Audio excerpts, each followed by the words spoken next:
The story opens with Takeru Kamishiro dragging himself through the same commute to the same dead-end job day after day in his dull, joyless life. People always told him that sticking to routine was the path to happiness, but deep down, a part of him longed for something different, just like everyone. One evening, as he stares at a strange scene flickering on his television, he suddenly finds himself transported somewhere completely unexpected. Then a mysterious man appears before him, claiming to be overseer of the entire solar system. Kamishiro stares in bafflement and asks if that makes him some sort of alien. The figure shakes his head, saying he's closer to a deity, then shows Kamishiro a planet known as Mage. No matter what is tried, Mage fails to prosper and its civilizations rise and collapse over and over again. The cycle of failure has lasted too long, and the man has decided on a radical approach. He's gonna hit the planet with just one single drop of water because even that tiny amount can stir up massive waves that flip the world upside down. And to Kamishiro's shock, he has been chosen to become that drop of water. Kamishiro is overwhelmed by the weight of this duty, but the deity calmly explains that he's no longer alive anyway. If he refuses, his soul will simply fade into nothingness. But to sweeten the choice, the deity offers him abilities and any powers he desires. He starts by granting Kamishiro magic and an endless supply of mana, but then he stops and asks what else Kamishiro wants for himself. At once, Kamishiro's fear turns to excitement. Grinning, he declares that he wants a cute harem to join him on this journey. To his delight, the deity assures him that he'll meet them eventually, then continues stacking on more perks. He enhances Kamishiro's search skills, allows him to earn money by selling harvested materials, and gives him a special bag that can hold everything he gathers. He also grants him universal language comprehension, along with resistances to strengthen his defense. Before long, Kamishiro's form begins to fade, and his transfer is about to begin. The deity pauses, wondering aloud if he might have overloaded Kamishiro with too many blessings, but it's too late to undo them. Still, unease flickers across his face when he glimpses the partner Kamishiro is destined to meet, so he questions whether it will truly be alright. Kamishiro panics at his words, but there's no time left for answers, and the deity only tells him that everything will be fine, just before Kamishiro vanishes. A second later, Kamishiro opens his eyes in a brand new world, now inside a brand new body. He has no real clue what the hell he's meant to do, so he heads off to find a spot where people are. Before long, he comes across a village, but quickly realizes he won't be able to buy food without any cash. That's when he remembers the deity had boosted his search ability so he could track down materials to sell. Kamishiro tries activating the search magic, but nothing happens, leaving him disappointed. After his second thought, he realizes he was pronouncing it wrong because the moment he says it correctly, glowing symbols appear all around him. These markings highlight where materials are located, and when he says the word scan, more detailed information shows up. Thrilled with how useful the ability is, Kamishiro feels lucky when the very first item he picks up turns out to be ranked B. He then spends more time collecting everything that pops up under the ability, but most of them end up being junk. Almost all are marked as E rank, though one strange shiny rock catches his attention. It looks valuable because of how polished and bright it seems, only to reveal itself as an ant's poop. He's baffled why it gets ranked as a C, but still satisfied, since he learns the things he can sell are sorted by different marks, and his search skill points them out easily. With his bag now stuffed full, Kamishiro rushes off to the village, eager to see how much cash he can make. At the gate, the guard assumes he's a knight because of how ridiculously tall he is, but Kamishiro quickly explains he's just a material gatherer. The guard, who introduces himself as Marlowe, says that kind of work is rare, and though the village doesn't have a shop specialized for materials, they do have a general store. So our boy heads straight there, and when he shows the shopkeeper the poop, the man's eyes practically sparkle. He identifies it as droppings from a hammer anteater, and is absurdly impressed by its perfect shape and rich color. Praising Kamishiro for finding such a fine specimen, he offers him 5 gold coins for it. Kamishiro has no idea what that's worth, so the shop owner explains. A single night in the inn costs 500 raves, and 1 gold coin equals 1,000 raves. Kamishiro quickly calculates in his head and realizes the man's about to pay him the equivalent of 50,000 yen for literal crap. When Kamishiro accepts, the shopkeeper gets overly excited and even rubs the damn thing on his cheek like it's treasure, making Kamishiro stand there in disbelief that someone is cherishing a freaking ant poop. Kamishiro then lays out the rest of his haul, and the shopkeeper stares in disbelief that Kamishiro managed to gather everything on his own. He questions why someone would bring such valuable loot to a backwater shop, but Kamishiro casually replies that he just likes wandering around while collecting whatever he can find. Impressed by his talent, the man decides to ask a favor. He explains there's a vein of mithril hidden in the nearby mountains, and he wants Kamishiro to retrieve it. Kamishiro lives for adventure, so he agrees. The man then counts out 360,000 raves for the lot. Doing the math nearly knocks Kamishiro out cold, because that's about 3.6 million yen. But before letting him go, the merchant warns him that there are monsters in the mountains, but he's confident Kamishiro can handle himself. But before heading up there, Kamishiro spends the night at an inn where a young girl brings him a simple bowl of water. The cost is 30 raves, and Kamishiro is baffled when she explains it's for washing himself. Naturally, he'd prefer a bath, but he nearly loses it when she tells him there are no baths here at all. Sorcerers sometimes offer cleaning spells, but the town doesn't have any. Hearing the word magic sparks an idea in Kamashiro's head, so he pays for the water and sends the girl away. Once alone, he experiments with a few chants, and the moment he says clean, the spell activates, and in an instant, he feels fresher than he ever has in his entire life. That's when he realizes he can cast basically any spell as long as he figures out the right word for it. On the road to the mountain, Kamashiro begins to get used to his new skills, and he's startled when he suddenly sees a spade symbol appear for the first time. Excited, he goes to check it out, only to be horrified when it leads him to a skeleton. His ability even reveals the person's name, their rank, and details of their past, and what stands out most is a family amulet lying beside the remains. His magic shows that it was handmade by the man's mother, and when Kamashiro reads the letter tucked inside, his chest tightens. It's a heartfelt note from the man's sister begging him not to overwork himself. Feeling he can't just walk away, Kamashiro carefully buries the skeleton before moving on to another area. There he creates a protective barrier, tosses several herbs he picked earlier into a bowl, adds seasoning, and finishes it off with some meat. When he takes a sip of the stew, Kamashiro is blown away by how good it tastes. Laughing to himself, he declares that getting thrown into another world might just be the best thing that has ever happened to him. Soon, Kamashiro arrives at the Forest of Ancient Dragons, a deadly region crawling with dangerous creatures. Kamashiro then casts a light spell to illuminate the symbols around him, but he notices there's no aura anywhere. He doesn't even spot a single animal, and he wonders if maybe it's because he reeks so badly. Kamashiro just rolls with it since it means nothing will jump him, and he exhales in relief when the edge of the forest comes into view. Unluckily, it also happens to be the end of the ground under him, and Kamashiro plunges straight off a cliff. He frantically blurts out every magic word he can think of, but none of them do shit. Float does nothing, levitate is useless, but when he finally yells fly, the spell activates. Kamashiro lands safely below and cheers when he sees ore symbols glowing all around. He immediately starts gathering whatever he can, but he still doesn't turn up any mythical ore. Eventually, he spots a faint mark deep inside the mountain wall, so Kamashiro says blaze and hurls a fireball to blast it open. It works flawlessly, revealing mithril at last, though not in large amounts. The cave then begins rumbling, threatening to collapse, but Kamashiro stubbornly presses deeper.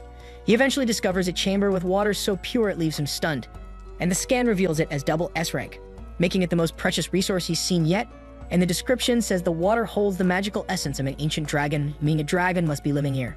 Kamashiro chooses not to panic and starts preparing to collect as much as possible, but before dumping out the plain water in his container, he decides to test if the dragon water is even drinkable, so he scoops up a handful. At that moment, a massive dragon bursts out of the pool, and he's pissed that Kamashiro hasn't acknowledged his presence. Kamashiro freezes in shock, while the dragon is equally shocked that Kamashiro managed to endure his oppressive aura.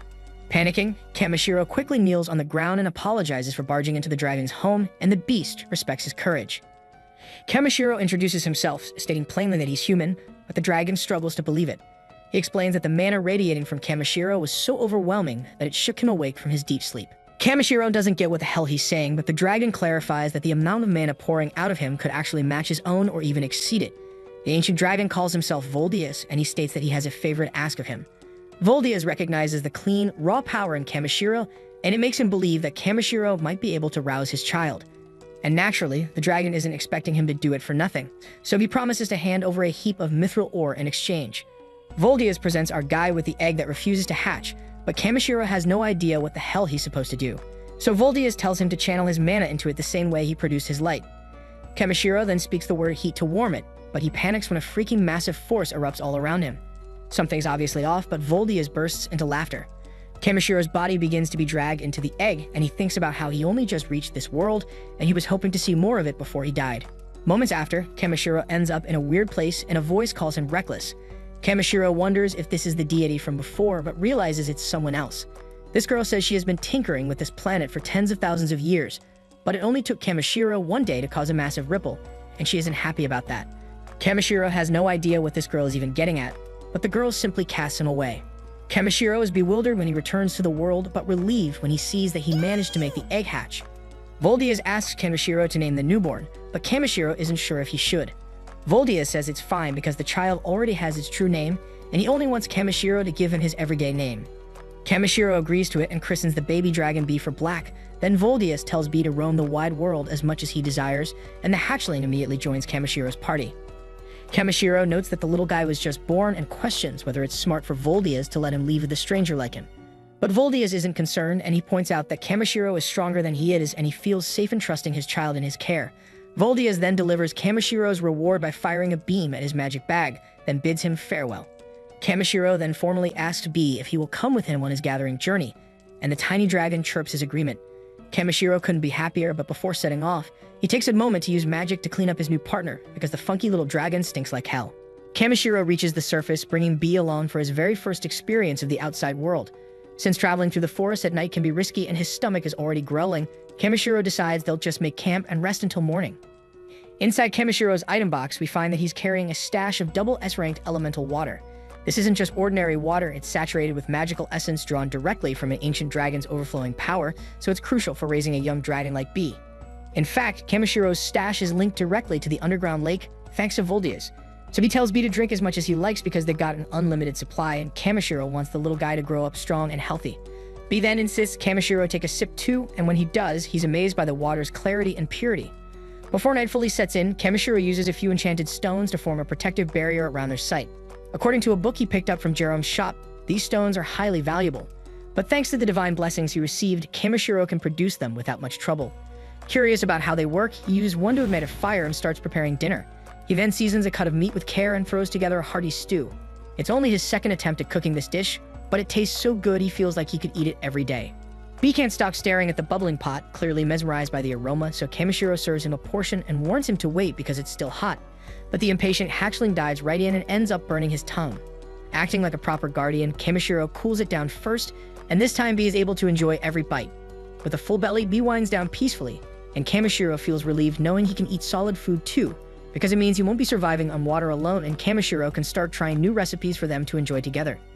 Kamoshiro then wonders if B misses his father, but B responds by gently hugging him. Kamoshiro gets the message that it doesn't matter where they are as long as they're together.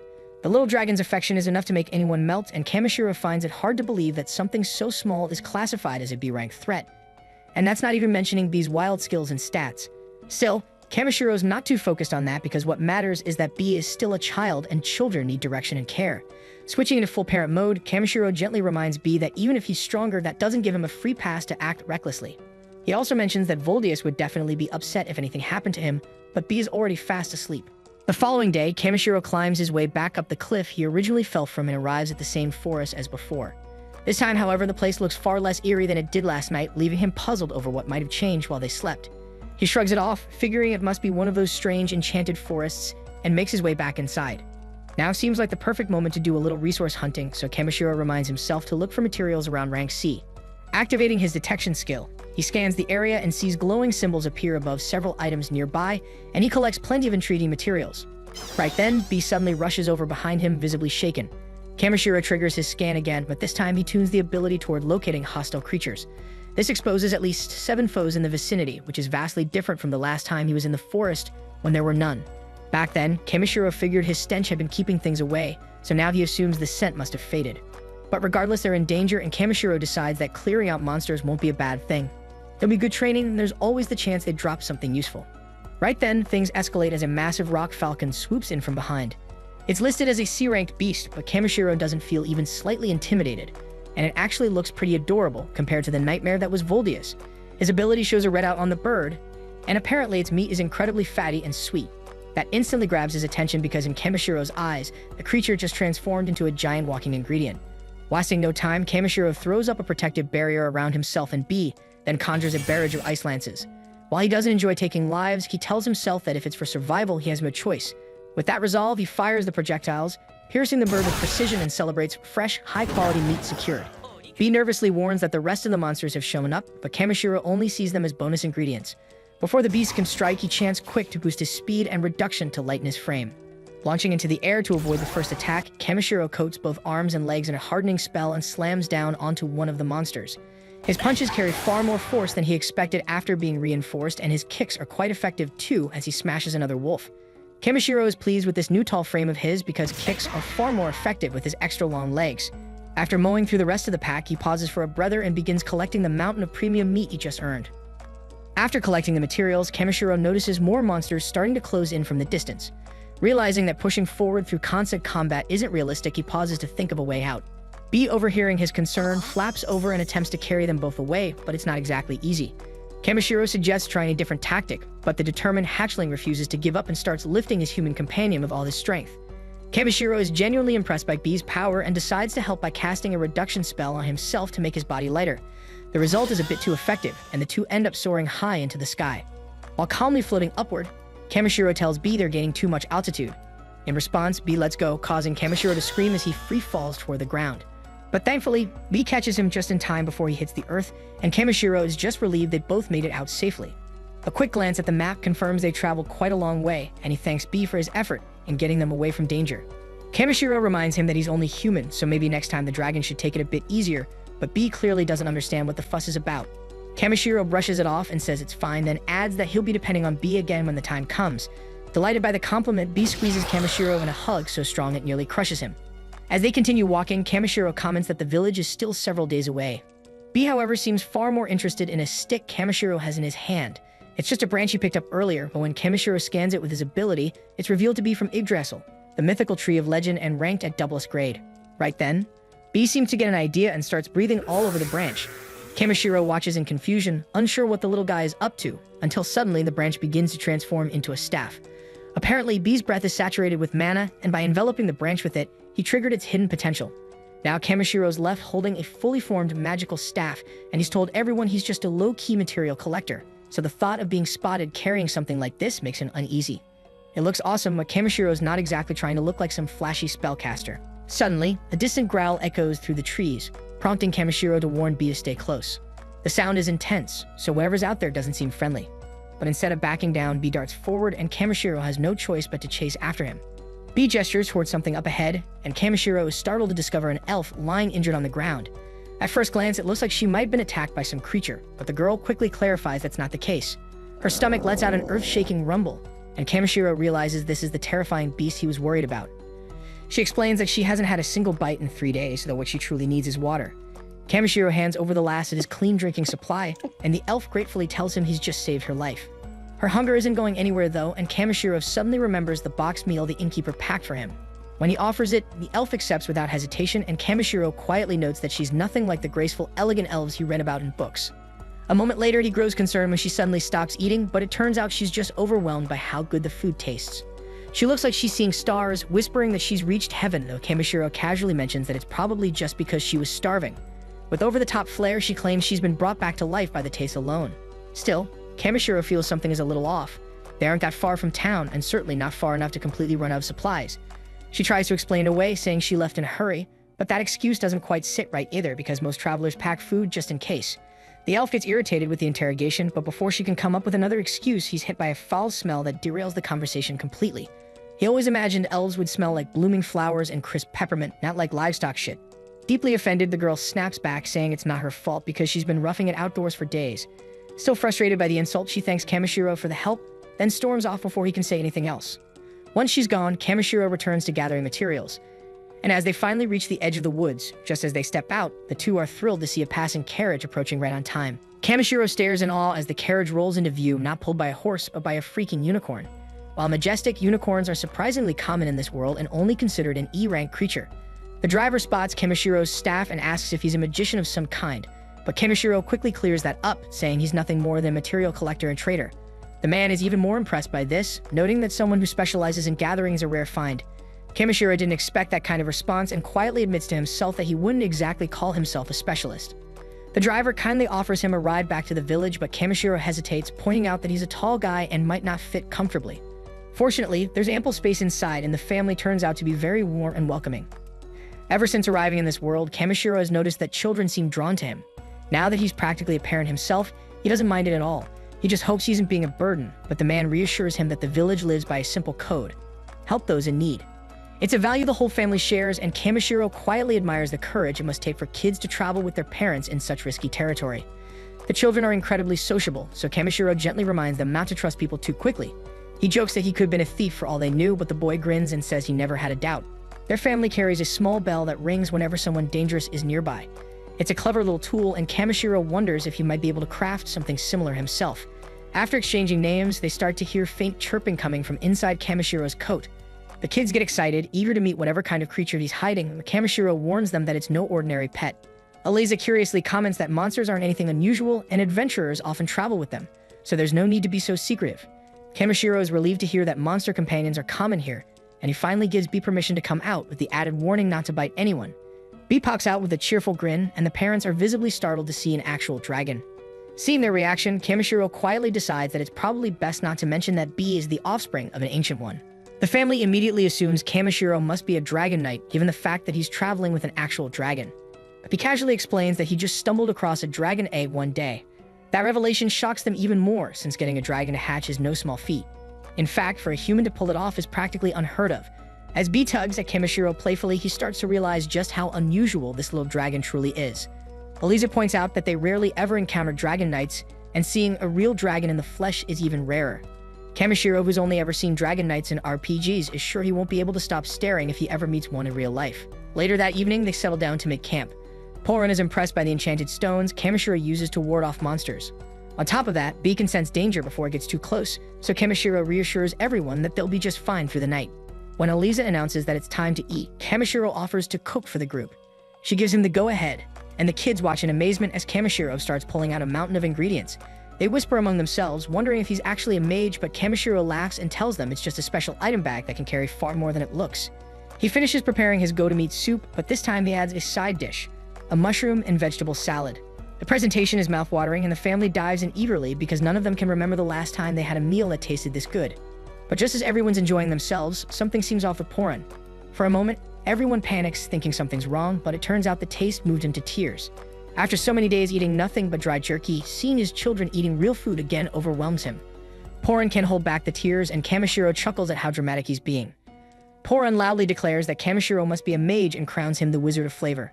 The name gets a big laugh out of everyone, and the cheerful mood carries over into the night as someone pulls out an instrument to play a light tune. The entire family joins in, and the night is filled with music and joy. The warmth of the evening makes Kamishiro reflect. He realizes how many things he's missed out on. Sitting down to eat with others, laughing together, and enjoying the moment, it's a completely different feeling from eating alone in silence. For the first time since arriving in this world, Kamishiro feels a genuine laugh escape his chest. As night falls and everyone begins to sleep, Kamishiro says goodnight to B and peacefully gazes up at the stars above. The following day, Takeru wakes up early and starts cleaning his scissors to pass the time until it's time to move out. Porin lets him know they'll hit the road after breakfast, but Takeru brings up a small request. He's never had the chance to drive a carriage before, so he asks Porin if he can give it a shot. Porin doesn't see a problem with it and hands over the reins without hesitation. Not long after, they reach the village.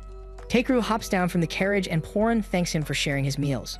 But Takeru insists he's the one who should be grateful. After all, he didn't have to walk the whole way back by himself. With that, Porin and his group ride off, and as they disappear into the distance, Marlo watches them go and quietly remarking that spring must finally be here. Takeru raises an eyebrow at the comment and asks what he means, so Marlo explains that Porin is a weaver by trade. Every year he travels south to warmer lands for work, and the trip is always hard on his family. Since he can't hunt during those journeys, they barely get by on scraps, which explains why he was so thrilled to try Takeru's cooking. Realizing what Porin goes through, Takeru starts to feel lucky because his ability to collect ingredients and materials has made things much easier for him.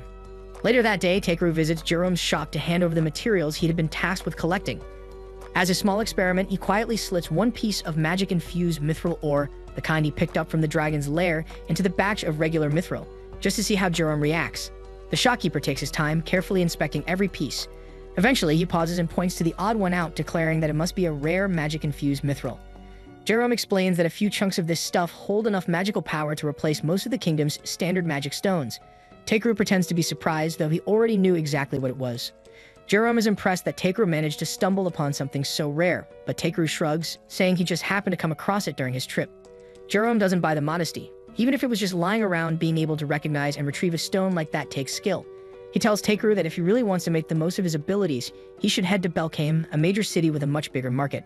As much as Jerome doesn't like the idea of letting go of someone with so much potential, Takeru would have access to a wider selection of goods and better opportunities there. He only asks that when Takeru eventually makes a name for himself, he remembers to send a few good customers back to his shop. Takeru wasn't really aiming for fame or recognition, but the idea of heading to a major city sparked his curiosity. Once he got back to the inn, he decided to learn more about Belkame. There he discovered that the city had a well-established adventurers guild, one that handled quests from across the entire nation. The adventurers were organized into various roles, combatants, support types, and other specialties. Since he was now living in a different world, Takeru thought it might be fun to experience life as an adventurer, traveling from place to place. He set his sights on joining the guild in Belkame, but before heading out, he still had some unfinished business here in Tormi. First, he made his way into town to drop off the monsters he captured so they could be processed. With that taken care of, he spent the rest of the evening celebrating with the villagers, eating, drinking, and enjoying their hospitality. The following day, Takeru returned to the butcher. By then, all of the monster parts had been cleaned and prepared, giving him more than enough food and spices to keep him stocked throughout his trip. The woman behind the counter said the village would feel a little emptier without him, and that a lot of locals had been hoping he might stick around longer. Takeru admitted he'd missed the place too, but there were still so many places he wanted to see and so many people left to meet. He couldn't stay in one spot just yet. The woman smiled and said she understood and that she wouldn't try to convince him otherwise. Before he left, she handed him a cloth bag. Inside, she packed a full set of meals for the road. Actually, it was more than just one. She'd stuffed the bag full of travel lunches. Takeru was touched, and it looked like food wouldn't be a concern for quite some time. Later, back in his room, there was only one thing left on his mind: what to do with the magic mithril ore. Jerome had told him it was far too valuable for him to buy, which left Takeru unsure of what to do with it. Throwing it away was out of the question, but since the ore contained a strong magical presence, he began to wonder if he could use it to create something useful for the village as a way to say thanks. That's when his eyes landed on the lamp sitting on his table and an idea clicked. He grabbed the magic ore and tried merging it with the lantern. It didn't take long before he figured out the right process, and with a burst of light, he succeeded in crafting a magical item. The following day, just as he was about to leave, the entire village gathered to see him off. Takeru thanked them for all their kindness. As a token of his appreciation, he presented the item he'd made. He explained that it was an enchanted tool designed to generate a protective barrier around the village, one that would repel anyone with harmful intentions. The villagers were stunned by the gesture. While they deeply appreciated it, some of them hesitated, wondering if it was really alright to accept something so rare and priceless. Takeru reassures everyone that it's perfectly fine because he considers it the least he can do to repay their kindness. And also he wants to make sure the village is still safe and intact if he ever decides to come back for a visit. Jerome, however, can't help but wonder what kind of power source is behind the device. Curious, he opens it up for a closer look, and sure enough, inside is the magic-infused mithril ore worth a fortune. He's about to object and say they can't possibly accept such a valuable gift, but by the time he turns around, Takeru has already slipped out the gate and disappeared down the road, so it's too late to return it now. As Takeru makes his way toward Belcame, he takes a moment to appreciate the quiet countryside. The breeze is calm, the view is peaceful, but that doesn't last. Up ahead, standing square in the middle of the road, is a giant crab that looks like Mr. Salta. At first, he's a bit taken aback, but once the surprise wears off, Takeru checks Mr. Salta's stats and quickly realizes there's nothing too threatening about it. What really grabs his attention is the line that says it's edible. With a smirk, he decides tonight's dinner is going to be seafood. He casts a body enhancement spell to get ready for combat. But before he can even throw a punch, B zooms past him and lets out a piercing sonic scream that knocks the crab out cold in one hit. Takeru is amazed because he had no idea B had that kind of power. But there's no time to celebrate yet, as two more crabs appear out of nowhere. Thinking he's safe by standing in the center of the road, since crabs are supposed to only move sideways, Takeru relaxes. That is, until the crabs charge straight at him. Turns out these ones can move forward just fine, and in seconds they flanked him. As the claws close in, B reacts quickly and lifts Takeru into the air. The two crabs crash into each other below, giving him a lucky escape. Takeru thanks B for his fast thinking, but the fight isn't over. The first crab has recovered and lunges forward in a blind charge. Takeru summons his staff and smashes the crab straight into the sky, finishing it off for good. With the danger cleared, it's time to start preparing the meal. Takeru hardens his arm into a blade-like edge and starts cutting off the crab's claws and legs. After a few minutes of work, everything's ready to be boiled. He pulls out an enormous cooking pot and tosses all the crab parts in. He adds water, a generous amount of salt, and lets everything cook for a few hours. When it's finally done, the two of them sit down to eat. The crab meat is delicious, sweet, rich, and perfectly cooked, so Takeru and B devour every bite. From now on, Takeru decides he's going to start hunting and eating as many monsters as he can. If every battle leads to a new kind of meal, then he's all in. After a few days, Takeru and B finally arrive at the gates of Belcame. He stops for a moment, taken aback by the sheer size and grandeur of the city's fortified walls. They're massive and beautifully built and far more impressive than anything he's seen so far. As he approaches, he notices a long line of travelers waiting to be inspected before entry. Takeru joins the line, but before it's his turn, he discreetly casts a spell to mask his magic bag because he figures it wouldn't be a great idea for the guards to find out he's carrying an item with infinite storage. When his name is called, Takeru is led into a separate inspection room by the guards. One of them begins checking through his belongings, while the other asks about the reason for his visit. Takeru replies that he's here to register with the Adventurers Guild. The guard nods, saying that makes sense because Belcame is home to the largest guild on the entire continent. He doesn't think Takeru looks suspicious, but protocol is protocol, so he tells Takeru they'll be running a scan using something called a virus. Takeru blinks because he's never heard of it before, so he asks how it works. The guard explains that a virus is a magical tool designed to detect if someone's hiding anything shady. Takeru agrees, and the guard holds out the device, scanning him from head to toe. After a few seconds, the results come in, and nothing out of the ordinary. Feeling curious, Takeru activates his ability and takes a peek at what the guard actually saw. The stat window pops up, showing that Takeru is marked as a magic user, nothing else. That's a relief because none of the powerful skills or blessings he got from the deity showed up, which means his secrets are still safe. The guards give him the all clear, but just before letting him go, one of them stops him with another question. It's not a serious issue, but he's curious why Takeru's stat window shows a blessing of the dragon's tag. Takeru calmly explains that it's probably because of his pet. He calls B out, and the tiny dragon emerges, and both guards are stunned by how adorable she is. Fortunately, there are no regulations against pet dragons in Belkame, so they give him permission to enter the city with her. The only condition is that she needs to wear some kind of tag or mark to show she belongs to him, in case something happens. Takeru didn't bring a collar, but then he remembers the lucky charm he received from Porin's kids a few days ago. He pulls it from his bag and carefully ties it around B's tail, and the guard nods in approval that it'll work. They mention that they'll still need to submit a formal notice to the mayor's office about a dragon being registered in the city, but that's their job, and Takeru doesn't need to worry about it. After returning his bag, they point him down the main road and tell him that if he keeps going straight, he'll eventually reach the Adventurers Guild. As Takeru steps into the city for the first time, he's blown away by how lively and beautiful it is, far beyond what he expected. Just then, B points her tiny claw toward a large building at the end of the main street. Judging by its size and design, it's definitely the Adventurers Guild. Without hesitation, Takeru heads over and steps inside for a look around. Not long after, a woman named Ariana walks up and greets him warmly, welcoming him to the Adventurers Guild Europa. They're always happy to welcome new members, so she invites him over to the front desk to begin the registration process. She hands him a form and asks him to write down his name and current job. It sounds simple, but for a moment, Takeru pauses and realizes something odd. He still doesn't understand how he can read and speak the language of this world so fluently. After filling everything out, Ariana follows up by asking if he has any experience with combat. Takeru casually mentions that he's taken down a griffin, fought off a bunch of wolves, and even handled a couple of oversized crabs. It all sounds a bit too convenient, and Ariana quietly wonders if he's exaggerating, so she asks if he has any proof. Takeru says he does, but warns her that it's kind of big. Ariana, thinking it's nothing serious, tells him to go ahead. To her absolute horror, Takeru pulls a massive crab from his inventory and drops it right on her desk. The sheer weight of it splinters the wood into pieces. He instantly realizes he might have gone a bit overboard, but in his defense, he did warn her. All the other adventurers quickly gather around to see what's going on. The guild master arrives, asking what the commotion is, so Takeru deadpan replies that he just wanted to show Ariana his crab. The guild master, staring at the ruined desk and giant crustacean, says he can see that.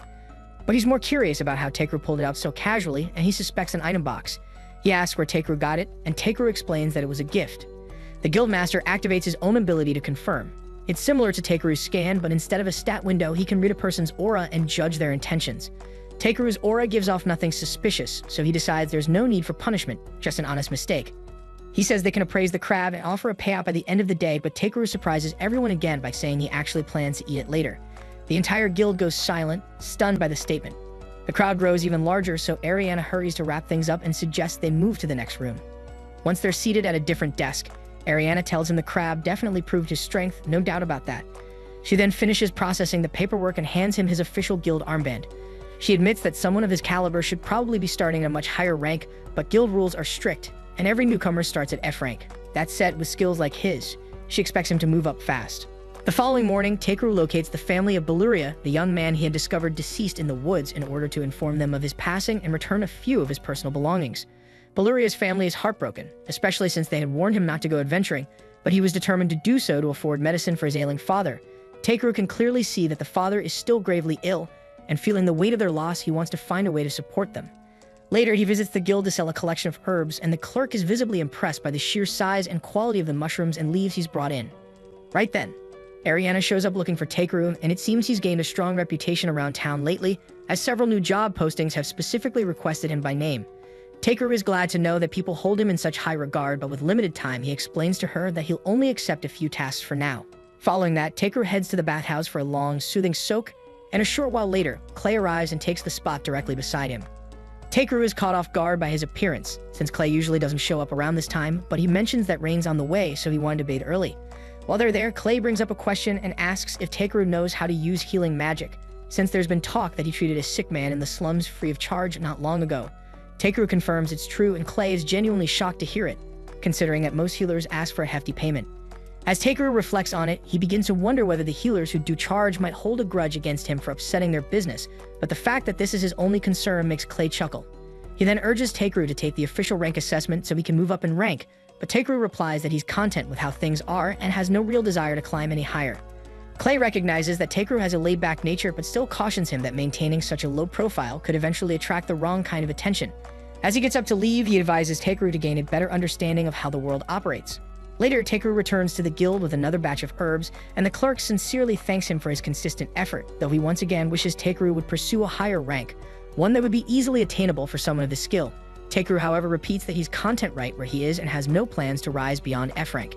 Right then, a sudden uproar erupts inside the guild as news breaks that a large horde of goblins has been sighted near the city. The guild master immediately issues a directive for all adventurers ranked D and above to prepare for combat. He then turns to the receptionist and inquires if any A-rank adventurers are available to participate in the operation, but unluckily most have already departed on various missions, leaving only one A-ranker in town, and it's Clay.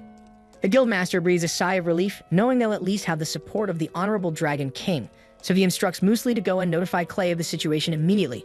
Takeru watches all of this unfold, and while he could probably wipe out the entire goblin force without breaking a sweat, he's only an F rank, so technically, there's no obligation for him to get involved, and honestly, he doesn't care to.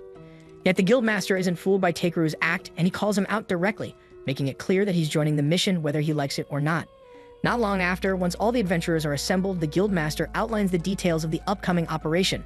The front lines are expected to form along the southwestern Stavla plains, and from there, the goblins will likely push toward Belkame. To prevent any breach of the city walls, the plan is to intercept the horde at the Zalwis River before they get any closer. The adventurers appear fired up and eager to protect the city, though Takeru, for his part, would rather be anywhere else. Right then, two nearby adventurers notice that Takeru is listed as F rank and question why someone so low-ranked would be allowed to take part in an operation like this. At that moment, the guildmaster returns and admits he's not entirely sure either, and he just knows that his staff won't stop talking about how amazing Takeru is, so he figured it might be worth bringing him along. He acknowledges that he can't officially compel an F rank to join a combat operation, and doing so would put the Union on his back, but there's no rule against asking one to collect valuable monster materials in the field. With that, the guildmaster walks away, and Muesli approaches to apologize to Takeru. She's just as confused as he is about why the guildmaster would drag an F rank into a battle, but yet she promises to do her best to support him out there. Takeru isn't sure what she means, so Muesli clarifies that she knows a bit of healing magic and will be assisting as a field medic. Takeru understands why she'd be brought along, but as he looks at how excited she is to charge into what could easily be a bloodbath, something in his gut tells him this mission is going to go sideways fast. Not long after, Takeru and Muesli arrive at the rear outpost, and the instant they get there, she gets startled by a bird and instinctively latches onto Takeru's arm. He politely asks her if she could let go, but Muesli is far too shaken to loosen her hand. She keeps insisting that she's not scared in the slightest, but Takeru is not buying it. He points out that they're stationed at a rear outpost well away from the actual battlefield, so the likelihood of her encountering any real monsters is minimal. He reassures her there's absolutely nothing wrong with feeling scared. After all, even the bravest warriors feel fear sometimes. So what matters is doing your best with whatever strength you've got. Moved by Takeru's words, Muesli brightens up, promises to give it her all, and dashes off toward one of the nearby tents. Just then, Clay steps out and can't help but laugh at how Takeru just gave an encouraging speech about courage when he himself was doing everything he could to dodge the battlefield earlier. Takeru acknowledges the irony in that, but explains that he simply prefers not to get involved in trouble unless absolutely necessary. And speaking of staying out of fights, Takeru was surprised to see Clay lingering at the rear base because he expected him to be out front with the others. Clay admits that some old wounds have started acting up and his body isn't holding up the way it used to. Takeru asks if he's referring to the scars he noticed on his back at the bathhouse. Clay tenses up for a second, expecting Takeru to judge him for carrying such disgraceful marks, but Takeru seems unfazed. Clay explains that scars on a warrior's back are seen as a stain on one's pride, and they suggest you were injured while fleeing from a fight. But Takeru doesn't view it that way, and he can tell those wounds were earned protecting someone. And the fact that he was badly injured yet still survived is something to be proud of, not ashamed of. Right then, a deep rumble echoes in the distance, the unmistakable sound of hundreds of footsteps drawing near. Clay immediately realizes that the guildmaster's frontline defenses must have been compromised and that the enemy is closing in fast, so he grabs a spear and tells Takeru he's heading out to intercept them. And even though his old injuries are flaring up again, Clay firmly declares that he'll defend Takeru no matter what, even if it costs him everything. Takeru tries to stop him, insisting it's not necessary, but Clay is already charging into battle. Takeru then glances over at the tent and spots Muesli in the middle of healing a wounded adventurer. Watching her push through her fear and continue helping others, even with the threat of the enemy closing in, makes him feel guilty for trying to take the easy way out. Right then and there, he resolves to do everything in his power to ensure everyone makes it home alive. He casts a protective barrier around the outpost to shield Muesli and the other healers from harm, and then heads out toward the front lines to face the goblins himself. Out on the battlefield, the adventurers are doing everything they can to hold the goblin forces back. But at this pace, it's only a matter of time before the goblins break through and invade the city. Suddenly, Takeru charges onto the field and punches one of the goblins with such force that it gets launched straight into a big rock. It honestly unsettles Takeru to be fighting against humanoid creatures, but he doesn't have time to dwell on the morality of it, so he calls on B to handle the rest. B takes to the skies and unleashes a lightning spell, frying every goblin in the area in one powerful blast. With the threat neutralized for now, Takeru rushes over to check on the others and asks what happened. Diego explains that their formation had been holding strong at first, but the situation turned the moment a high-ranking goblin surgeon appeared. From there, everything started falling apart, but luckily Clay arrived just in time and managed to drive the goblin surgeon away. But in the chaos that followed, the group became separated from him, and now they have no idea where he is or if he's even still alive. Takeru immediately goes off to look for Clay, and near the edge of the forest, we finally find him, but barely standing and locked in a desperate fight against a swarm of goblins. Clay manages to take out a few using his spear, but the pain from his old injuries is flaring up badly, and it eventually brings him to his knees. The goblins seize the opening and rush him from behind. But before they can strike, Takeru arrives just in time and electrocutes them on the spot, saving Clay's life. Clay is stunned to see Takeru and yells at him to leave, insisting that it's far too dangerous to be here. But Takeru quickly points out that Clay's the one suffering from a serious injury and shouldn't be pushing himself this hard. Right then, the two hear the ominous footsteps of the goblin surgeon drawing near. It suddenly charges at them, but both manage to leap aside just in time. Retreating would be the safest option, but there's no way they'll outrun the goblin surgeon now. Despite the intense pain coursing through him, Clay plants his feet and takes a battle stance. He says he'll hold the goblin off long enough for Takeru to escape because no matter what, he refuses to let his friend die out here. Takeru is genuinely moved by Clay's determination, so he suddenly asks if those scars on his back carry any emotional significance. Clay thinks it's a strange question to ask in the middle of a battle, but replies that the scars only serve as a painful reminder of his past failures, so he hates them with every fiber of his being. Takeru takes that as a sign that he wouldn't mind if they were erased, and before Clay has the chance to ask what he means, Takeru pulls out a vial of Voldius' enchanted water and splashes it onto him. He then casts full-body healing magic over Clay, intending to erase the scars completely. However, it ends up triggering an unexpected side effect because while the scars do disappear, it also causes Clay to evolve, turning his body pitch black. Neither of them has a clue what just happened. Clay is stunned by the transformation, but the pain from his old wounds has vanished, and he suddenly feels stronger, far beyond what he thought possible. Driven by adrenaline and curiosity, he charges at the goblins to test his new strength, and within seconds, he annihilates the entire enemy horde effortlessly without even breaking a sweat.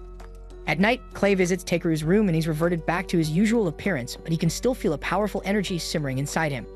He demands to know what exactly Takeru did to him earlier, so Takeru casually explains that he used some ancient dragon magic water as a catalyst and followed it up with healing magic. Clay stares at him baffled and asks how in the world he even knows an ancient dragon. Takeru reveals that Voldius is actually B's father, so technically, B is an ancient dragon too. Clay sits down, overwhelmed by what he's just heard. He's deeply thankful for what Takeru did for him. But it's clear that no ordinary person could pull off something like that, so he looks Takeru straight in the eye and asks who he really is. Takeru hesitates for a moment, realizing he may have revealed a bit too much, but then again, no one ever told him he had to keep it secret, and Clay's someone he trusts. So he decides to be honest and tells Clay that he's not from this world. Clay freezes, unsure if Takeru is being serious or joking. Takeru sits him down and walks him through the entire story, his reincarnation, his journey, and everything in between. Clay finds it almost too absurd to be true, but considering all the supernatural things Takeru's done so far, it actually starts to make a weird kind of sense. He promises to keep Takeru's origins secret, but warns him to be more careful in the future, because casually modifying someone's body isn't exactly a minor thing. The following day, we see Takeru accompanied by a young woman named Ribble who happens to be the one managing the shop. He asks if she happens to have any gatherer scissors in stock, as his current pair is worn down, but she unfortunately informs him that she doesn't carry those. However, she does know a highly skilled blacksmith who could craft a new pair for him, though in return he'll need someone to collect specific materials first. Takeru expresses interest in hearing the job details, so Ribble starts guiding him toward her boss's workshop. As they make their way through the halls, Takeru catches sight of several blacksmiths working diligently in the forge. He's clearly impressed by their craftsmanship, and Ribble agrees wholeheartedly, admitting it's why she dreams of becoming a skilled blacksmith herself and forging a legendary blade worthy of a hero someday. Eventually, they arrive at the workshop, and Ribble proposes the idea of having Takeru gather some Ildra ore, the rare mineral required to forge the sword. But her boss shuts it down instantly, saying there's no way he's letting a gatherer venture into those damn mines. Ribble pushes back, suggesting he should at least consider it, and the two begin arguing while Takeru remains confused, having never even heard of Ildra ore. The boss explains that his refusal is due to the mines being infested with monsters, and there are even rumors of demons lurking deep inside, so he can't in good conscience let Takeru take that risk. Ribble admits that the number of miners has recently dropped, but the boss figures she conveniently left that part out when talking to Takeru. He tells her bluntly that any blacksmith willing to endanger others for personal ambition has no right to wield a hammer. Realizing her mistake, Ribble sincerely apologizes to Takeru and tells him to just forget about it. But despite the risk, he still seems intrigued and asks whether Ildra ore is truly the only material capable of making the sword. Ribble confirms that it is, so Takeru offers to gather the ore in return for a specially crafted pair of scissors. The boss turns to him and asks if he even paid attention when they mentioned the monster threat, but Takeru calmly replies that he's capable of handling anything down there, so they shouldn't worry. To prove it, he pulls out one of the crab claws he's kept with him, a beast even B-rank adventurers would hesitate to face. And seeing that, the boss begins to realize Takeru might actually be up to the task. Takeru heads out right away toward the Ryuhai mines, and during the trip, the other passengers in the carriage begin chatting about how odd it is that all the poisonous herbs in the region vanish overnight. Takeru grows a little uneasy, suspecting he may be the cause for overharvesting, but he quickly brushes the thought aside. A short while later, the carriage drops him off, and he notices he's near a horse farm, so he decides to take a quick look around. While there, he spots the elf girl he encountered earlier, and it looks like she's in the middle of a disagreement with the farm owner. She apparently requested a white horse that could soar through the sky, but the farmer is now showing her a massive raven instead. The farmer explains that in this area, the word horse is used more as a general term than a literal one. Basically, anything that can carry cargo qualifies as a horse, whether it's an actual horse or a freaking giant bird. Realizing the misunderstanding was her fault for not being more specific, the elf apologizes for causing a scene.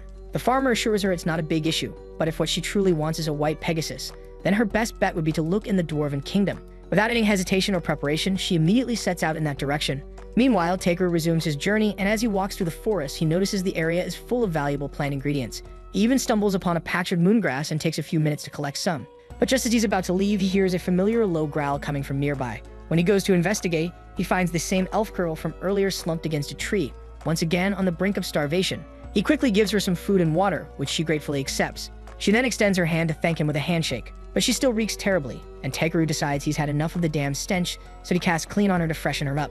She introduces herself as Vereda Brolite and sincerely thanks him for helping her now, and for what he did before. Takeru tells her there's no need for thanks and turns to leave, but Brolite stops him, saying she wants to repay his kindness. Takeru explains he didn't help her expecting any reward. Still in that case, Brolite insists on traveling with him to assist however she can. Though Takeru tries to decline, she won't take no for an answer, so he ultimately lets her tag along. Over the next few hours, Takeru continues collecting herbs from the forest, and Brolite does her best to help, though she mostly ends up gathering a bunch of completely useless stuff, like shit literally. After a while, it comes time to set up camp, so Brolite offers to gather some firewood. Takeru tells her there's no need, as he already has a few fire magic stones he can use instead. But Brolite points out that it's important to leave signs of a real campfire in places like this because it helps let other travelers know the spot is safe to rest. Takeru admits she makes a valid point, so Brolite disappears into the woods, and not long after, she returns carrying a massive log slung over her shoulder. Takeru tells her they can't exactly burn something that large for firewood, but Brolite simply replies that she's not finished yet. Without hesitation, she tosses the log into the air, draws her blades, and slices it into dozens of smaller pieces in a single swift motion. Takeru is genuinely impressed, not just by her technique, but also by the fact that her weapons are A-rank, which is a first for him to see up close. Later that night, Takeru prepares a pot of soup, and the moment Brolite tastes it, she's completely stunned because she's never had anything so delicious before. As they enjoy their meal, she asks if he's heading to the Dwarf Kingdom too, so Takeru replies that he's on a mission to gather Ildra ore from the Ryuhai mines located there. And as for Brolite, she explains that she's on a quest to find a white Pegasus because it's her sister's biggest wish to see one, and she's determined to make that happen. That being said, she's just enjoyed another delicious dinner thanks to him, which means her debt has grown even more, and she insists she must repay him.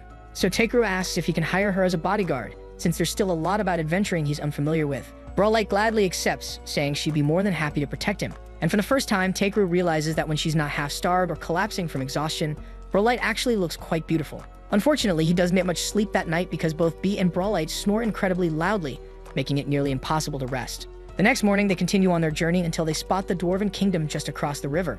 Once they arrive, they head straight to a nearby tavern to enjoy some of the local cuisine. They're served a dish of roasted meat wrapped in jupes, a Dwarven specialty. Takeru tries it and instantly falls in love with the taste, and Brolite agrees it's just as good as her friend described. Curious, Takeru asks what kind of friend she's referring to, and she explains that it was a lizardman she once knew. He laughs, saying what a coincidence that is because he also knows a lizardman, and coincidentally, he's been sitting right behind them this entire time. Takeru is caught off guard to see Clay here, and Clay immediately asks why Takeru left town without giving him any prior notice. Takeru proceeds to explain the entire situation, and although Clay understands, he points out that Takeru's current rank is still too low to officially take on a task like gathering Ilra ore from the mines, meaning he won't be able to submit it to the guild for proper evaluation. He then asks if Takeru is at least getting a decent reward for his efforts, and Takeru replies that Grusus has agreed to craft a high-quality pair of scissors for him in return for the ores. Clay is momentarily speechless, clearly thinking that's a lopsided deal, but Takeru insists that a reliable pair of scissors is crucial for any serious gatherer. If Takeru genuinely feels satisfied with that as his only compensation, Clay sees no reason to argue. However, he says he'd like to tag along on the mission. He was already planning to head into the city to get his spear repaired anyway, so he suggests Takeru just consider it a slight detour. But before Takeru has the chance to turn him down, Berlin unexpectedly chimes in, suggesting Clay take on the role of Takeru's bodyguard as well, so it seems like Takeru is now stuck with their company, whether he likes it or not. The following day, they make their way to the gates of Vosrol, and they're met with a lengthy line outside, so it looks like they'll be waiting quite a bit to get in. That is until Takeru notices Clay speaking with the guards nearby, and a few minutes later they're waved past the crowd and granted direct entry, thanks to Clay's reputation. Once they're inside the city, one of the guards pulls Clay aside to deliver a message. The king is requesting an audience with him. This completely surprises Takeru because he had no idea Clay was on a first-name basis with the ruler of the Dwarf Kingdom. Clay brushes it off, saying the story is kind of long, but the guard interrupts and says it's actually pretty straightforward. Apparently, Clay once saved them from the Thunder King Zengum, and ever since he's been celebrated across the kingdom as a hero. Clay, however, insists he didn't actually do much. The dwarves are master craftsmen when it comes to forging weapons, but unfortunately, they weren't able to wield them effectively to defend themselves, which left them vulnerable to being enslaved by a demon. Then one day, Clay just happened to be passing through, and as soon as the demon saw him, it turned and fled without a fight. That moment alone was enough for the dwarves to declare him their savior. They even went as far as erecting a statue in his honor, though apparently sculpting isn't their strong suit, because the final result looks more like a freaking T-Rex than Clay himself. A short time later, Clay and the others make their way to the castle to meet with King Zorwadin. As soon as they arrive, Clay immediately demands to know who thought it was a good idea to make a statue of him that looks like that.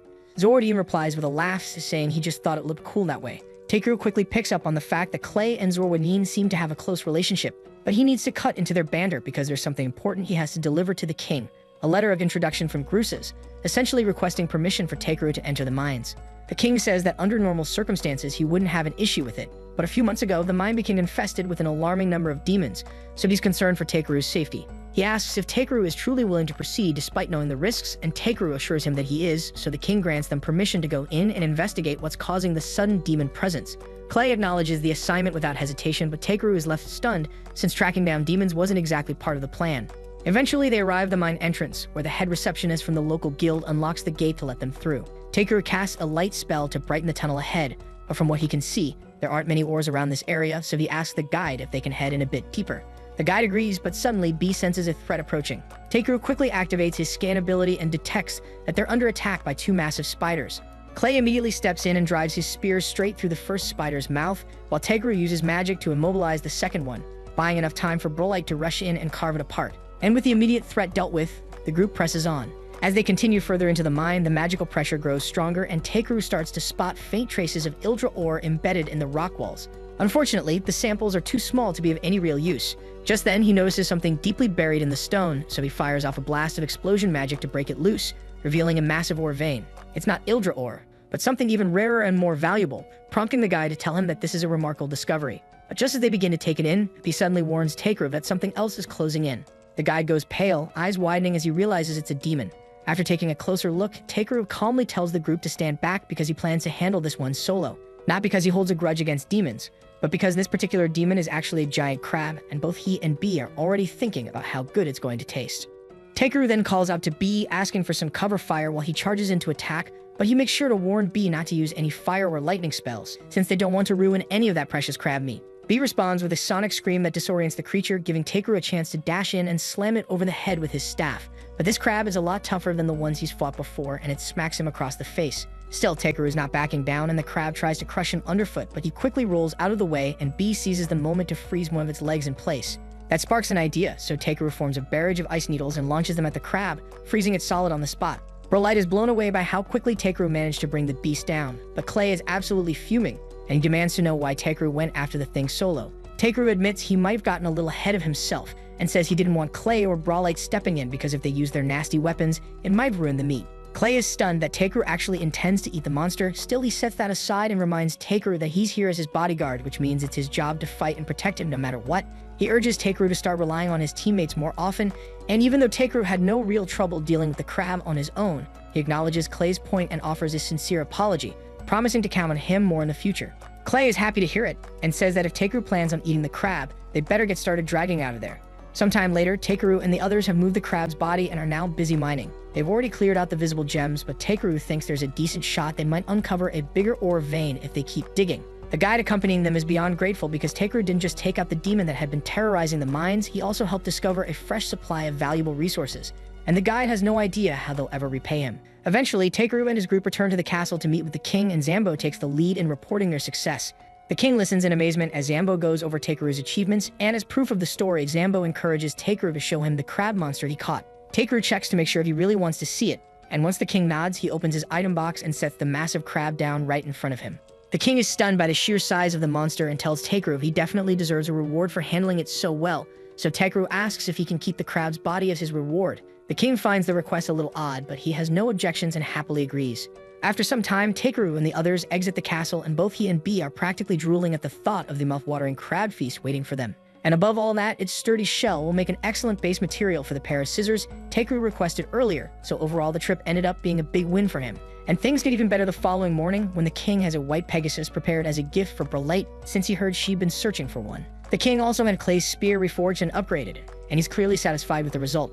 Brelite announces that she needs to head home, as the Pegasus is technically a gift from her sister, and she expresses her heartfelt thanks to Takeru for everything he's done. He tries to brush it off and tells her it was nothing, but she insists that she'll find a way to repay him, even if it takes her a lifetime. Afterwards, Takeru and Clay return to the guild, and Ariana greets them the moment they step through the door. She's relieved to see Takeru back safely, but she's caught off guard when she notices Clay with him, so she immediately asks if the two of them have formed a party. Takeru is about to explain that they just ran into each other by chance, but before he can say a word, Clay cuts in and confidently declares that they have indeed formed a party. Ariana lights up at the news, and before Takeru can correct her, she's already off to inform the guildmaster. Takeru turns to Clay and asks why he'd say something like that, but Clay shrugs and says there's no harm in it. He knows Takeru is not your average human, and he clearly has a knack for stumbling into all kinds of trouble, so Clay figures someone's gotta be around to keep him in check. As much as Takeru dislikes being cornered into things, he admits to himself that having Clay as a partner might not be so bad after all. The two of them then sit down for a proper chat, and before long, they officially agree to form a party, which they call the Azure Black Brigade. After that, Takeru heads over to the smithy to drop off the materials he gathered. And the moment the shop owner lays eyes on all the raw Ildra Takeru brought in, he's absolutely floored. Takeru begins to worry that something might be off, so he had assumed that bringing pure Ildra would be more valuable than regular Ildra ore. But now he's beginning to doubt himself. He asks if they'll still be able to complete the project using the Ildra he delivered, and both Ribble and Gruses are instantly moved to tears. They never imagined they'd ever get their hands on such an untainted form of Ildra. Takeru feels relieved that they're pleased with what he brought, though he certainly wasn't expecting such an emotional reaction. Once the two finally compose themselves, they turn to Takeru and explain that while they're incredibly grateful, there's simply no way they could afford to pay him for the full value of this much pure Ildra. But Takeru quickly tells them not to worry about money, since what he really wants is a custom-made pair of scissors forged just for him. And before they get started on that, he asks them to use this Ildra to craft the finest sword they've ever made, one worthy of winning the upcoming swordsmithing contest. About 2 weeks later, Takeru is at the tavern enjoying a cold mug of beer when he's suddenly interrupted by Wade. Wade says someone important is looking for him, and they left behind a letter requesting a meeting. Clay takes one glance at the seal on the envelope and immediately recognizes it as the crest of the House of Lusilvach. Wade goes on to explain that the letter is from the local lord himself, and Takeru doesn't like where this is going, because it already sounds like the kind of headache he'd rather avoid. He starts thinking up excuses to dodge the meeting, but Wade reassures him that while the man is noble, he's not the uptight or overbearing type, so there shouldn't be any trouble. Trusting Wade's judgment, Takeru opens the letter to see what it says. Inside is a formal invitation for both Takeru and Clay to visit the Lord's manor so he can personally bestow honors upon them. Clay is caught off guard that his name was included too, but Wade explains that the Lord likely heard the two of them had recently formed a party and decided to invite them as a pair. While the idea of being honored sounds nice on the surface, Takeru has a feeling this whole ceremony is just a convenient excuse to get him to show up. Clay agrees, suggesting that the real reason for the invitation might be B. Since baby dragons are extremely rare, the Lord probably just wants to lay eyes on one.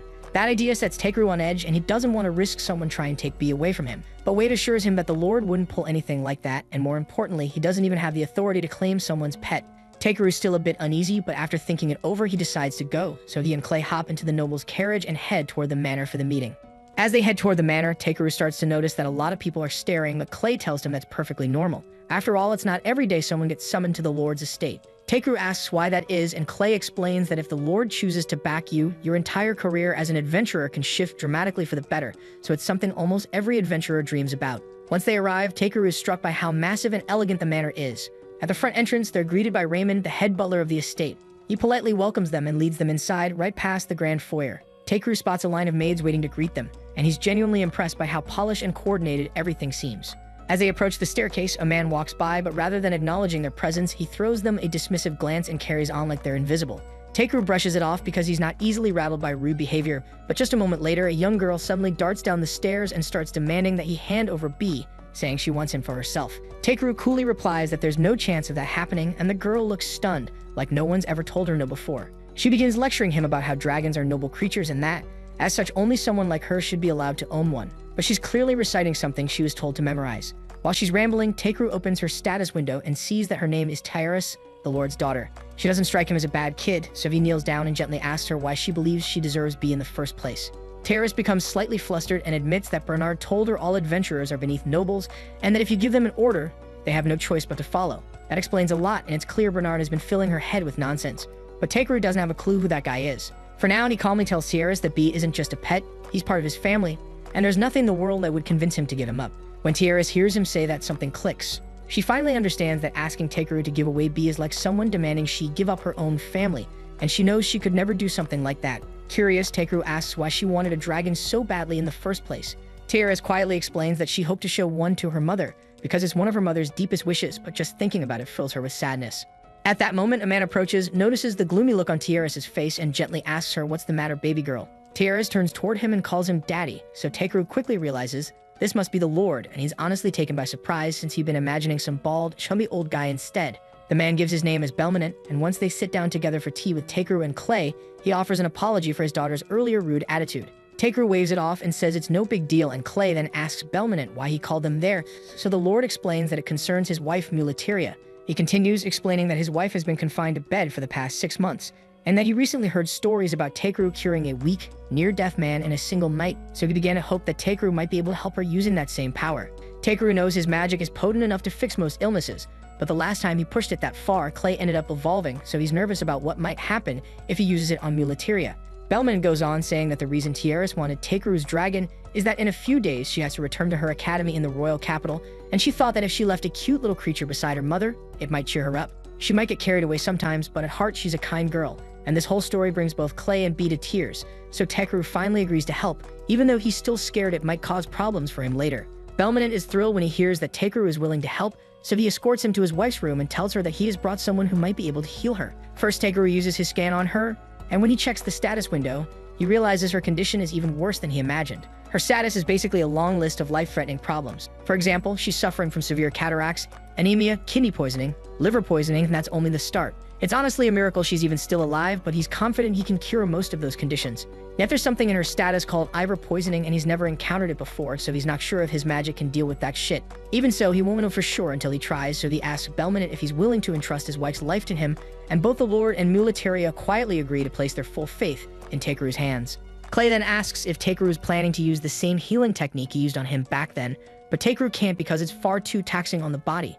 And with Muleteria in the state she's in, there's no way she'd survive it, so he's going to try a different approach this time, but first, there's something he needs to fix.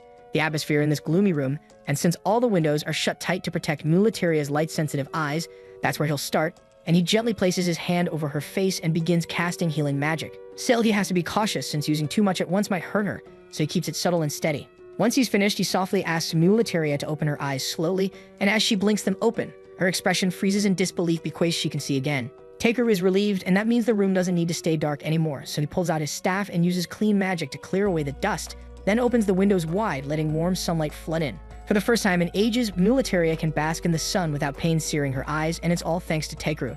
Still, as much as he wants to treat her other symptoms, he can't do that just yet. He asks to have a word with Belmonent in private, and Belmonent nods and follows him out. Once they're alone, Takeru tells him straight that his wife is suffering from something called Ivor poisoning, and based on the symptoms, she must have ingested the toxin. Belmonent is about to deny it because there's no way Muleteria would ever eat something so dangerous, but then it hits him that she didn't take it by mistake and someone's been poisoning her, and the fact that he never caught on makes him feel sick. He asks what he can do to help, but Takeru admits he doesn't know how Ivor toxins function, so he can't treat her. He asks if Belminant can track down an antidote, but Belminant says it's not possible because ivertoxin is a lost poison, ancient and forbidden. And since the knowledge of how to create it vanished long ago, the recipe for the antidote was lost along with it. Still, Belminant has one lead and pulls out a stack of old record books from the library and explains that these contain journals and notes from all the lords who came before, so if there's anything left about the ivertoxin, it might be buried in these texts. The issue is, every book is written in an ancient language that no one's managed to decode for decades, but thanks to Takeru's translation skill, he's able to read them without much effort. The real challenge now is time, since there are far too many volumes to read one by one, and he wishes there was some way to search them by keywords, because it would make things a hell of a lot faster. Right then, he gets a clever idea to tweak his search skill and try using it to locate a book that might have info on the Ivor poison.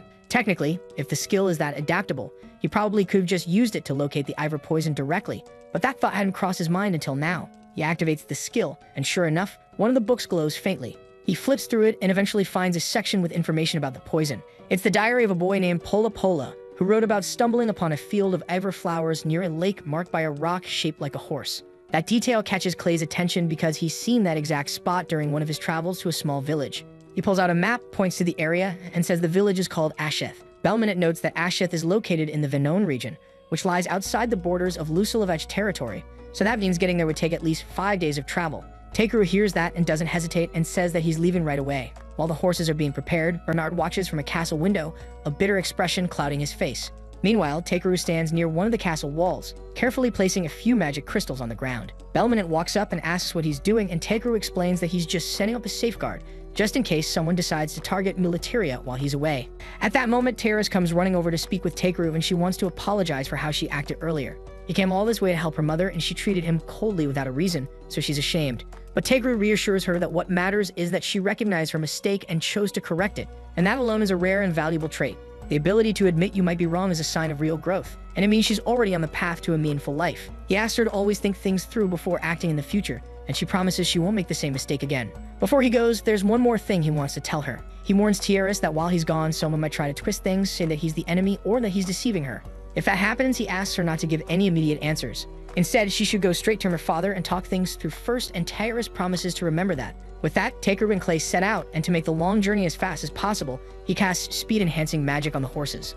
During the following days, Takeru and Clay make their way toward the village of Asheth, but when they finally arrive, they don't find a village, they find a lifeless wasteland. Clay remembers this place as a thriving farming settlement, but now it looks like the land hasn't seen rain in ages. Takeru starts to worry that the lake they're searching for may have already dried up.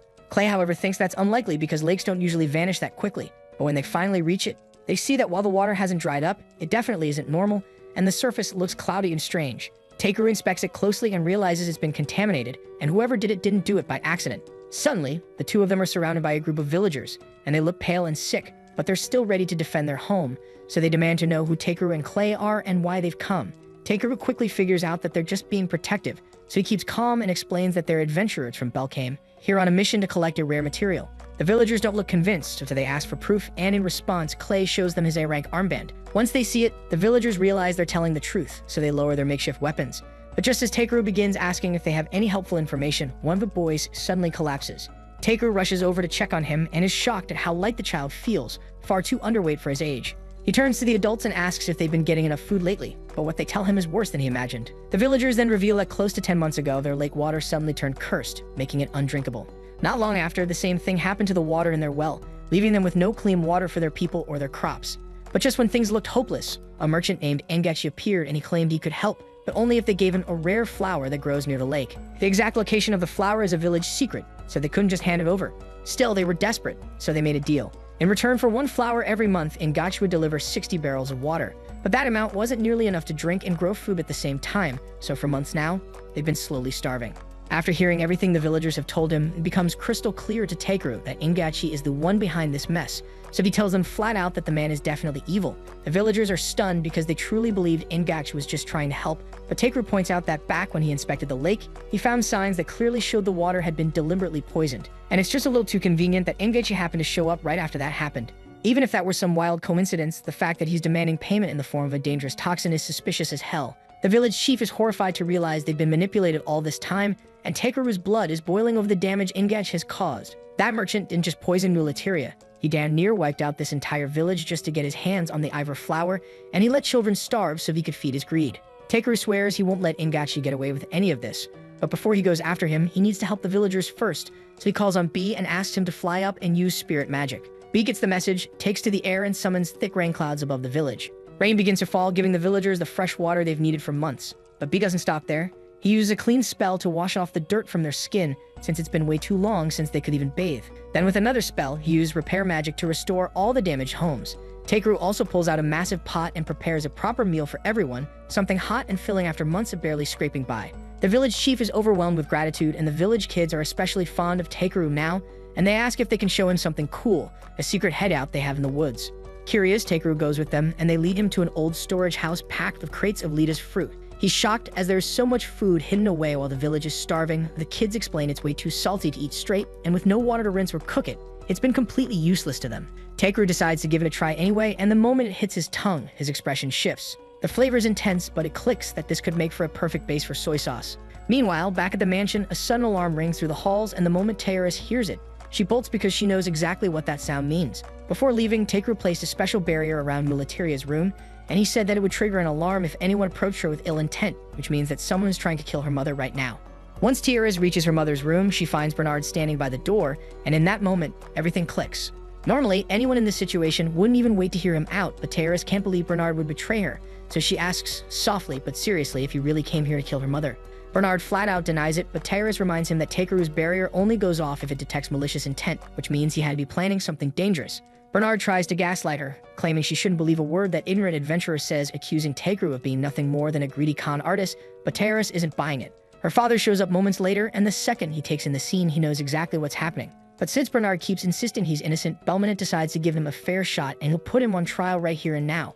Bernard argues that Takeru must have lied about the barrier's ability to sense hostility, but Belmonte finds that hard to accept, considering how fast Takeru improved Mulatiria's condition. So if Bernard really did mean any harm, then he should be able to prove it by drinking the same water he meant to give Mulatiria. That's when Bernard panics because he knows that water is laced with Ivor poison, so the fear written all over his face confirms Belmonte's suspicion. Without hesitation, Belmonte splashes the water in Bernard's face, and Bernard starts screaming, thinking it'll kill him. But Belmonte calmly tells him to stop being dramatic because the water had already been swapped out with clean water. So he's not going to die from poison, but he's going to spend a long time behind bars for what he's done.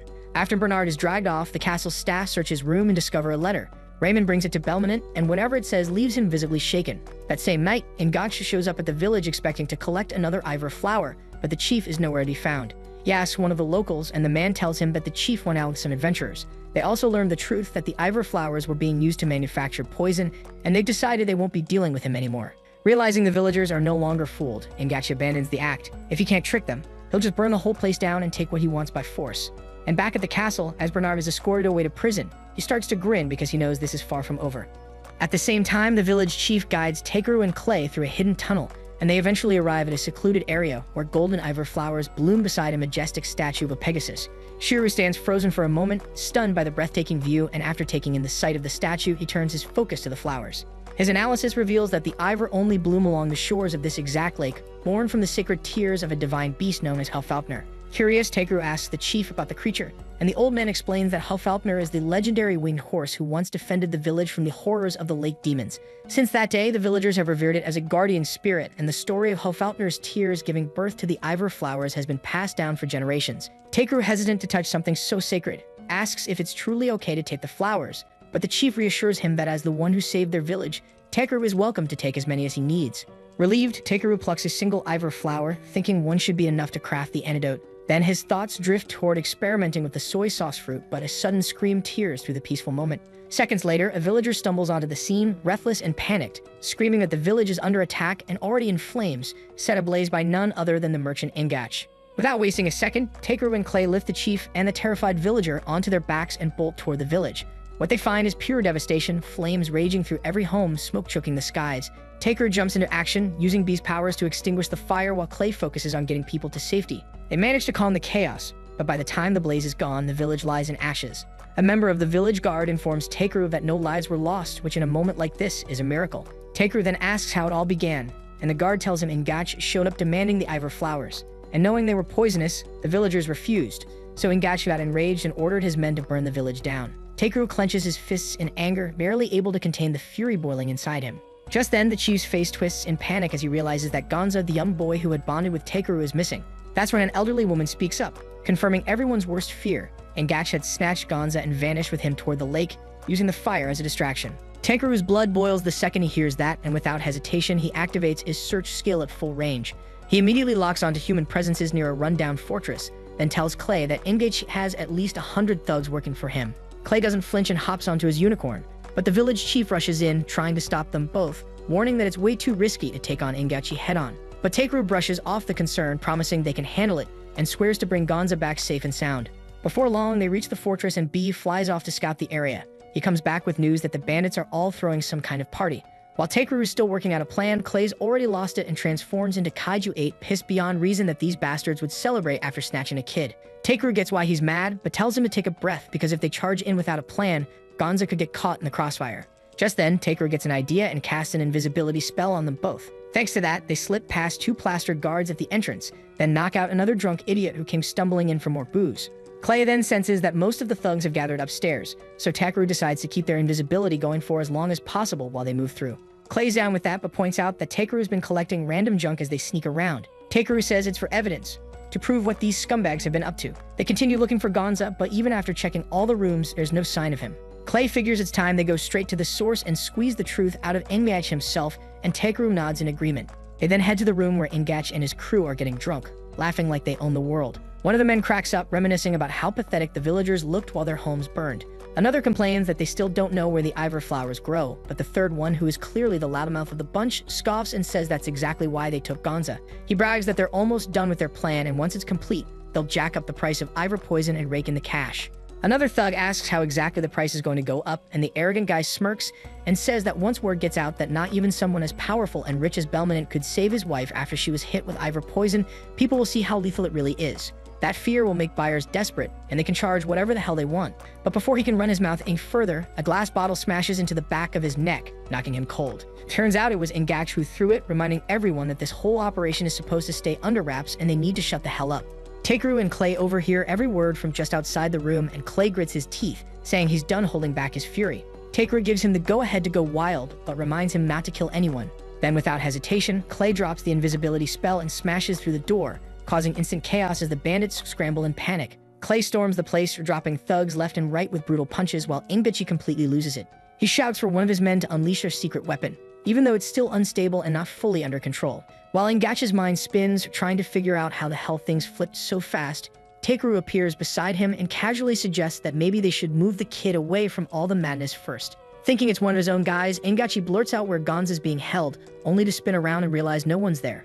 In that instant, Takeru dashes toward the outhouse guarded by a lone bandit, who's bitterly grumbling about still being stuck on watch duty while everyone else parties. B offers to handle him, and Takeru gives the nod, so the baby dragon zips forward, crashes through the door, and takes the guard out in one hit. Takeru bursts into the outhouse, calling out for Gonza, and the boy answers back right away, his voice shaky. Takeru slams his hand down with a sharp carrot chop, busting open the lock and freeing him. Gonza rushes into his arms, terrified and crying, so Takeru holds him close and tells him they're heading back to the village right away. But the moment he steps outside, he sees bandits screaming and running for their lives. That's when he spots a freaking tentacles rising up past the fortress walls and immediately knows that it isn't Clay, so he grabs a fleeing bandit and demands to know what's happening. The guy stammers that the lake demon has come back to life and is tearing the place apart.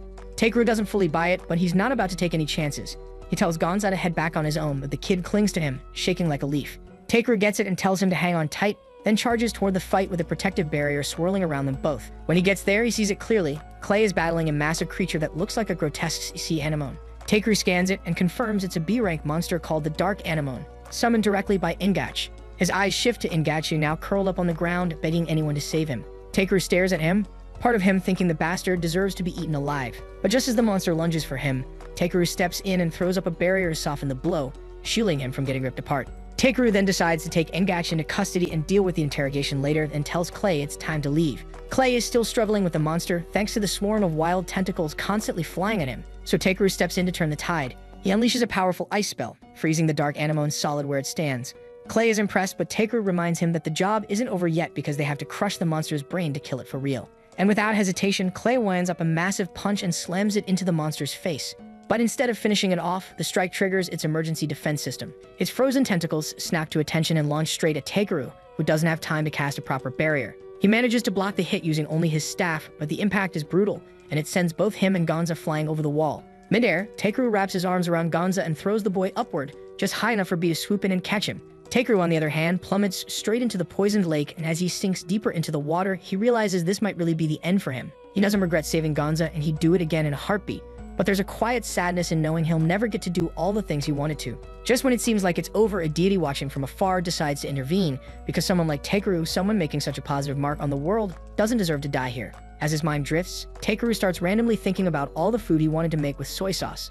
A voice tries calling out to him, but he doesn't respond because he's too caught up thinking about his friends and those custom scissors he still hasn't gotten. The voice gets more and more annoyed, and when Takeru continues ignoring it, someone finally grabs him and pulls him out of the water. Takeru is stunned to find himself face to face with a white Pegasus who scolds him gently, telling him not to die on her. Confused but grateful, Takeru introduces himself, and the Pegasus tells him her name is Hoffauptner. The name rings a bell, but Takeru can't place where he heard it before. He casually asks if this is her home and even apologizes for crashing into it. Hoffauptner tells him it's actually a good thing he fell in, because ever since he hit the water, the lake's poison has started purifying. The nearby plants come back to life, and Takeru can hardly believe what he's seeing, but Hoffauptner tells him it's all thanks to him. She explains that a long time ago, the lake's magical energy became stagnant, which weakened her severely. And with her final ounce of strength, she created the Ivor flowers to cleanse the lake, and doing so turned her body to a statue. The Ivor flowers then continued to purify the lake long after Hoffauptner turned to stone, but it all changed when Engage deliberately poisoned the waters.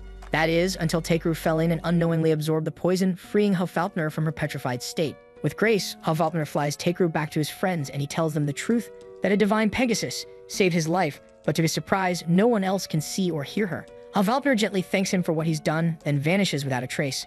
After that, Takeru and the others return to the village where Gonza is finally reunited with his people. Later, Takeru draws a magic circle using enchanted stones and asks Clay to step inside it with him. Clay's a bit suspicious but decides to trust him. Takeru activates the circle and they instantly teleport to Belmonent's mansion. Once there, Takeru wastes no time brewing an antidote for the Ivor poisoning, and the moment Muleteria takes a single sip, the cure takes effect, freeing her from the poison's grip. Overwhelmed, everyone around them bursts into tears of joy, but Takeru's job isn't finished just yet.